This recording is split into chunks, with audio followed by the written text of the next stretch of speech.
Boa noite. Um policial militar foi preso acusado de liderar uma quadrilha que atuava no tráfico de drogas aqui na capital. Os policiais civis localizaram uma casa de luxo na zona centro-sul de Manaus, onde estavam guardados 300 quilos de maconha e objetos como uma estufa para secagem. A apreensão aconteceu após a prisão do policial militar Robson Almeida Siqueira Filho, de 33 anos, e mais 3 suspeitos. Segundo a Polícia Civil do Amazonas, o PM comandava uma quadrilha envolvida em tráfico de drogas. O Robson é o cabeça dessa organização criminosa, ele é o contato com os proprietários da droga que traziam para Manaus e revendiam para ele repassava para os outros membros dessa organização que revendiam. O militar, que também é suplente de vereador, não foi apresentado pela Polícia Civil. No momento em que nós fizemos a abordagem, ele não estava na condição de policial. Para mim, era uma pessoa comum do povo. De acordo com o comando da Polícia Militar do Amazonas, o PM encontra-se recolhido ao presídio militar. E ainda uma sindicância foi aberta para apurar os fatos envolvendo o militar, que pode ter a sua permanência nos quadros da instituição avaliada. Além dos 300 quilos de maconha que foram apreendidos, avaliados em R$2 milhões, também foram encontrados em um carro com restrição de roubo do estado de São Paulo e com as placas adulteradas que pertencia a Robson, drogas sintéticas e R$10 mil em espécie. A defesa do PM preso não foi localizada para comentar o assunto. E do lado de fora da sede da Delegacia Geral da Polícia Civil, candidatos aprovados no concurso de 2009 se reuniram para pedir efetivação da matrícula nos cursos de formação após determinação da Justiça. Esses candidatos foram aprovados no concurso da Polícia Civil do Amazonas de 2009, mas não conseguiram fazer a matrícula na Academia de Polícia.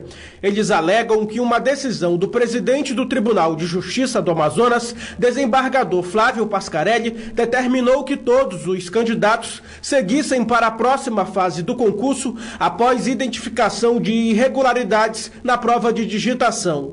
O acórdão fala claramente que o efeito é erga omnes, que deve atingir a todos. Não tem como se medir quem estaria dentro do número de vagas ou não se não tivesse havido fraude na prova de digitação, né?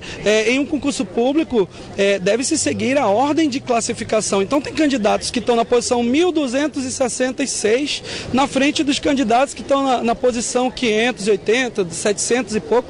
Todos poderão seguir nas demais fases do concurso. E se aprovado, a sua nomeação ficará a critério do Poder Executivo. Nós não estamos falando em nomeação, estamos falando de lei. O juiz plantonista Charles José Fernandes da Cruz negou o pedido de matrícula dos candidatos fora do número de vagas previsto em edital. Para o magistrado, a quantidade de vagas que a Defensoria Pública pediu para ser aplicada e retificasse lista restritiva é muito acima do número de vagas do edital. O período de matrícula para o cargo de escrivão estava previsto para os dias 2 e 3 deste mês e o de investigador de polícia em 4, 5 e 8 de janeiro. Os ex-secretários presos na segunda fase da Operação Maus Caminhos, a Operação Custo Político da Polícia Federal, foram transferidos de volta hoje para presídio estadual.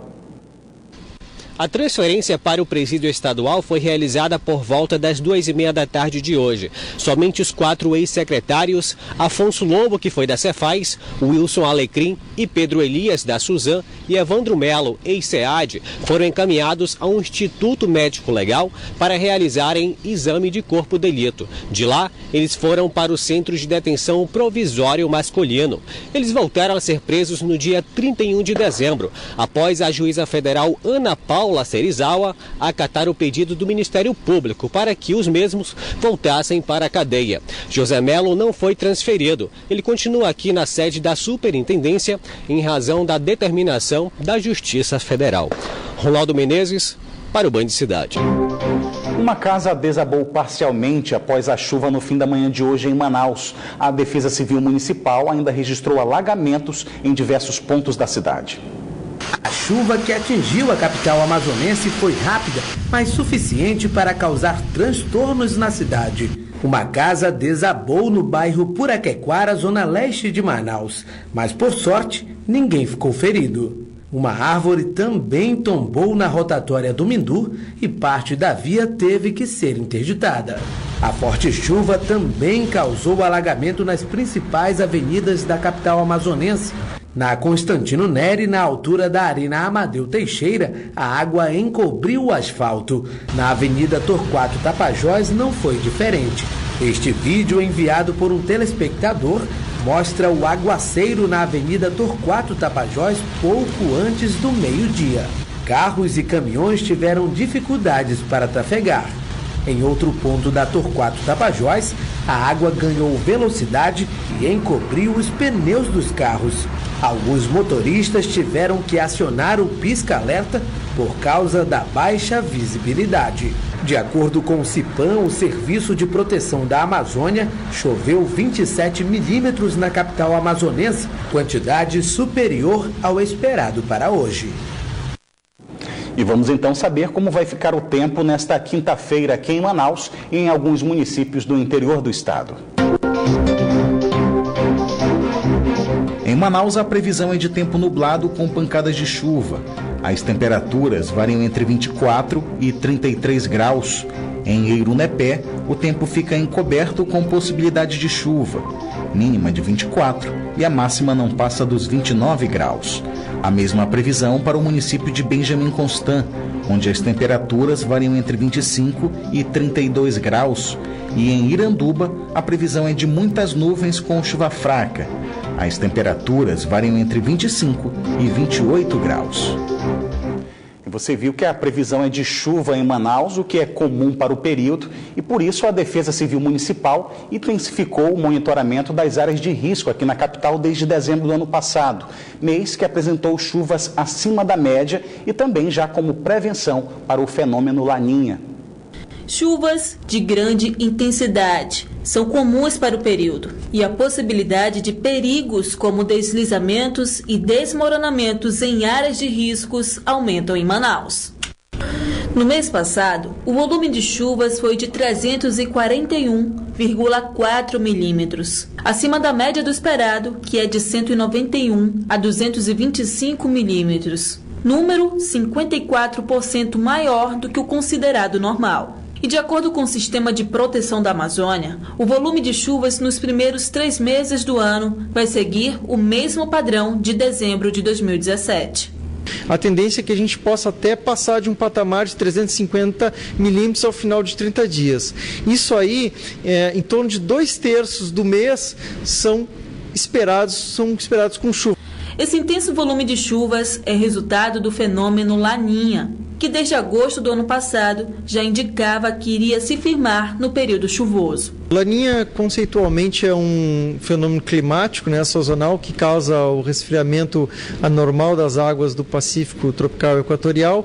Isso aqui causa para nós, como uma consequência, um aumento de chuvas aqui na região norte. De acordo com a Defesa Civil, cerca de 20 mil pessoas moram em áreas de risco na capital. Para evitar que situações de desastres aconteçam, a equipe de proteção tem monitorado diariamente essas áreas, que podem sofrer com as fortes chuvas. A Defesa Civil trabalha para monitorar todas as zonas da capital e principalmente na Zona Leste, onde se tem mais áreas de riscos. Só aqui no bairro Mauazinho, cerca de 4 mil pessoas moram em situação de perigo. Uma área de risco porque é só encosta. E embaixo, na parte de baixo, tem um fundo de vale, que é a área que alaga. Todas essas encostas, elas deslizam. Quando com muita chuva, elas deslizam e prejudicam as casas. Para que o alerta chegue mais rápido, a Defesa Civil recebe apoio de órgãos e do Núcleo de Proteção e Defesa Civil nas comunidades. É muito preocupante, também quando chove à noite, quando a chuva é muito longa à noite.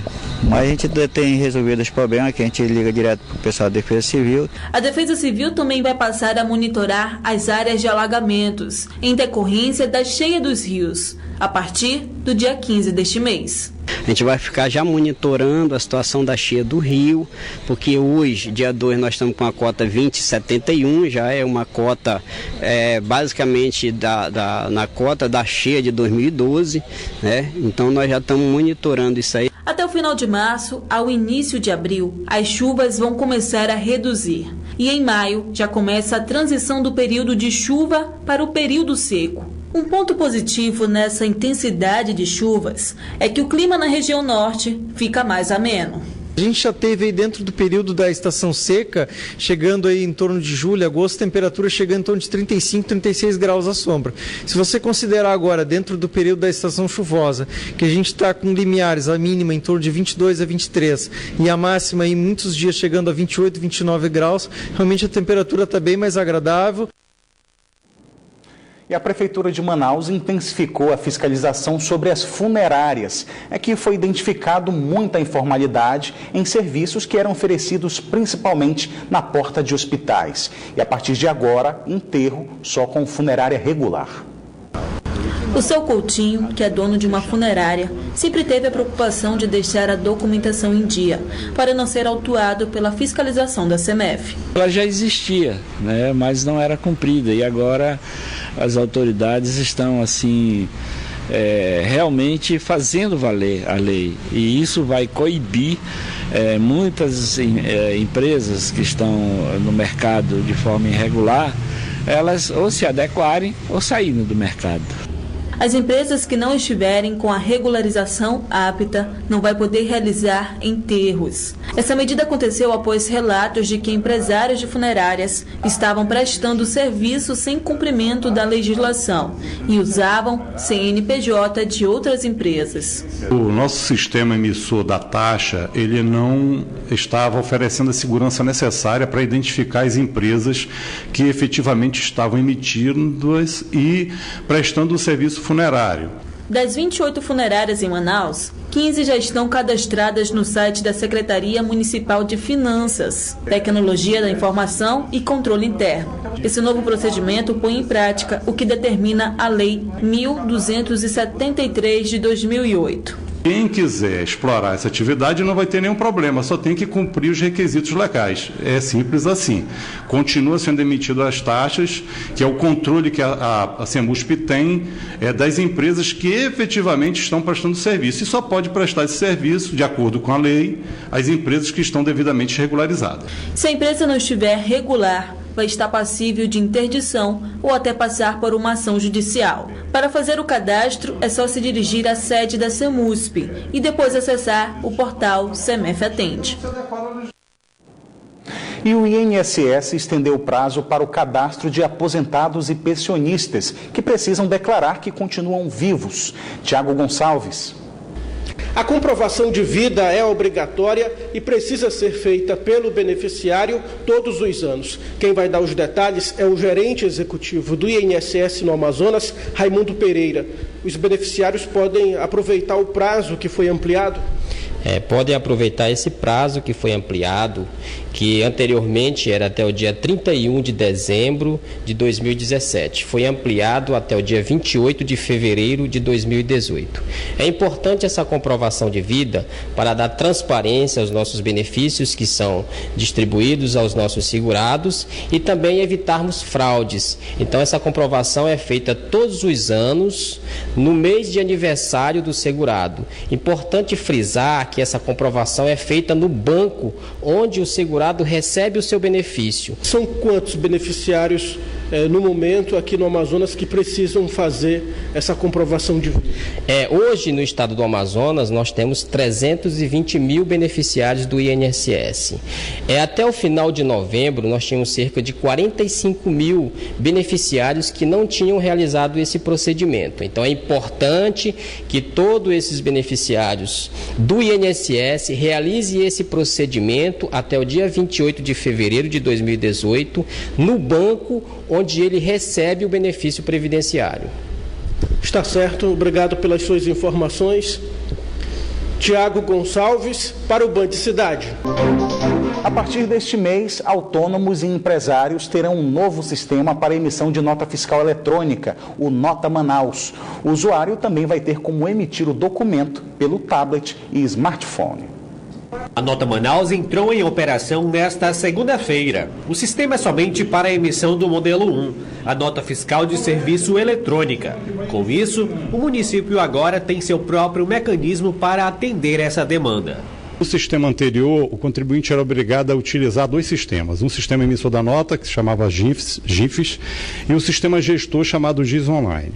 Esse sistema atual, ele é único. Um único sistema emite a nota, um único sistema que emite a nota também propicia ao proprietário da empresa, ao profissional autônomo, a gestão dessa nota. Mais de 120 mil empresas, entre prestadoras e tomadoras de serviços, deverão migrar para o novo sistema. Será mais fácil para a dona Joselice, que presta serviços para várias empresas. Ela emite cerca de 10 notas por mês na empresa que trabalha. Agilidade no nosso trabalho, por quê?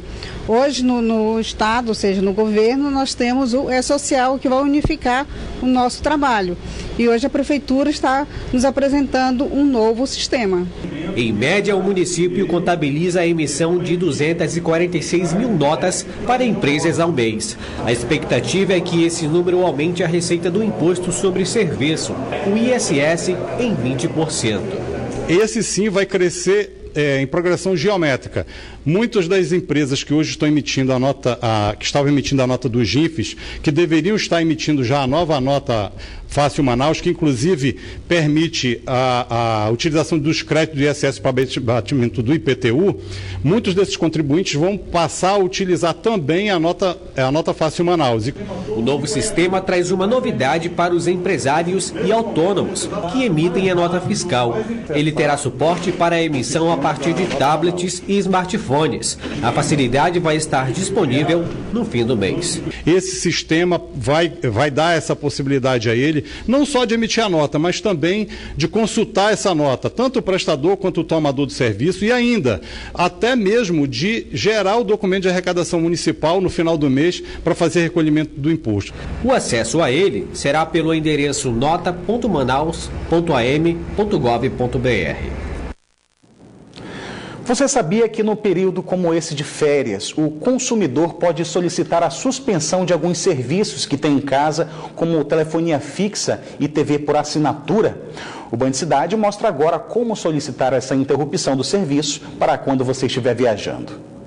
É comum sair de férias e, na volta para casa, encontrar faturas de internet e outros serviços com prazo curto de vencimento. Mas essa dor de cabeça pode ser evitada se antes da viagem você programar a interrupção do serviço. A lei garante que durante o período de férias em que a casa fica vazia, o consumidor tem o direito de solicitar a suspensão do serviço de internet e TV a cabo, por exemplo. É uma maneira do consumidor viajar e ter a certeza de que não vai receber faturas sem utilizar o serviço. Mas é importante que o consumidor solicite a interrupção com até 24 horas de antecedência. A suspensão pode ser feita diretamente com as operadoras do serviço e a suspensão pode ter um prazo mínimo de 30 dias e no máximo de 4 meses. Mas atenção, a lei não vale para todos os serviços públicos concedidos. Então, os serviços de água e de energia aqui em Manaus não possuem essa possibilidade de desligamento. O que é bom é que, na verdade, assim, se você não consumir, se você não estiver na sua casa, não vai ser cobrado de qualquer forma. Também é importante a gente frisar que o desligamento desses serviços não pode ser cobrado, muito menos o religamento. Esse é um serviço que tem que ser prestado gratuitamente pelas empresas, porque é previsto por lei. Este economista diz que suspender o serviço de consumo residencial pode ser uma boa solução para aliviar o bolso enquanto a casa estiver desocupada. Mas para ter a certeza que a interrupção do serviço é vantajosa, o consumidor deve avaliar bem por quanto tempo vai ficar sem utilizar o serviço. Acima de 30 dias, avalie a possibilidade de interrupção do serviço, como por exemplo de um telefone fixo ou de um TV a cabo, para você economizar ali naquela mensalidade, né? Mas verifique também se você não terá nenhuma penalidade sobre essa interrupção.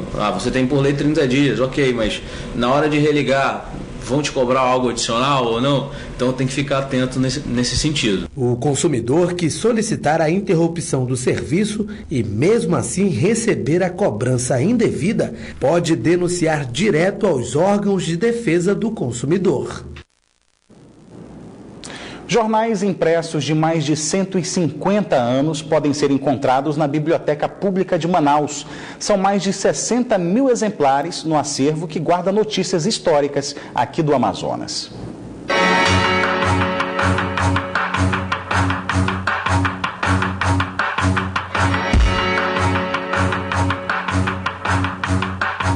Os jornais mais antigos são esses, publicados em 1866 e 1872. São impressos de mais de 130 anos. Um acervo valioso de publicações de jornais impressos que não circulam mais em Manaus. É como se fosse uma viagem no tempo, onde é possível encontrar notícias e fatos marcantes de tempos atrás. São cerca de 60 mil periódicos disponíveis para pesquisa. Uma das notícias antigas mais impactantes em Manaus e que é conhecida até hoje foi o caso Delmo, onde 27 homens participaram do massacre de Delmo. Neste jornal, de 7 de fevereiro de 1953, fala do julgamento dos acusados. São tantas informações guardadas que quem passa aqui na Biblioteca Pública de Manaus tem a oportunidade de adquirir gratuitamente informações para conhecimento e pesquisa. A Biblioteca Pública, do Amazonas, ela existe desde os idos de 1870, de lá para cá ela vem funcionando, guardando, a memória do Estado, preservando também e além disso, disponibilizando essa informação para a população.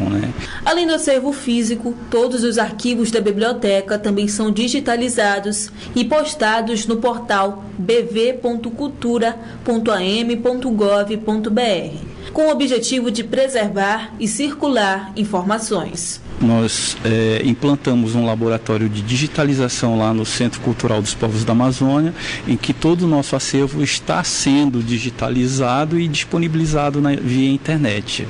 Ao mostrar o zelo, com luvas nas mãos e máscara no rosto, o Nonato, que é folclorista, veio com a intenção de pesquisar. Ele precisa buscar detalhes da história do Festival Folclórico do Amazonas, desde o primeiro, já consolidado em 1957. O festival só no General Osório permaneceu até 1973. O jornal e o Diário da Tarde eram os matutinos e vespertinos que davam apoio ao festival, é os únicos que tem, e nós estamos pesquisando ele desde 1957.